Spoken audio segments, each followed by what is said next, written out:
Frankfurt سے ظاہر چودھری کی رپورٹ شامل کرتے ہیں۔ جماعت اہل سنت منہائم جرمنی کے زیر اہتمام سالانہ میلاد النبی کانفرنس کا انعقاد ہوا، جس کے اندر کثیر تعداد میں عاشقان مصطفیٰ نے شرکت کی۔ کانفرنس کی صدارت یادگار اسلاف علامہ اشرف قادری صاحب نے فرمائی، جبکہ خصوصی شرکت جامع مسجد غوثیہ فرینکفرٹ کے خطیب مولانا صدیق پتھروئی صاحب نے کی۔ یورپ کی مشہور و معروف آواز محمد حماد قادری نے نعت پاک کا نذرانہ پیش کیا تو حال نعروں کی صداؤں سے گونج اٹھا۔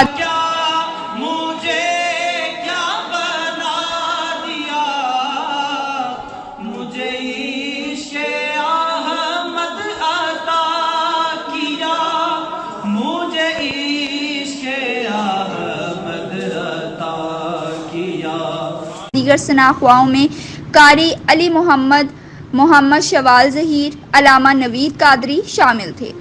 خصوصی خطاب chairman international peace council Germany Europe Mufti Mumtaz Hussain Pirzada نے کیا۔ خطاب میں کہا کہ آقا صلی اللہ علیہ وآلہ وسلم کی آمد کا اصل مقصد امت مسلمہ کو ظلمت کے اندھیروں سے نکال کر اللہ رب العزت کے نور کے جلووں سے آشنا کروانا ہے۔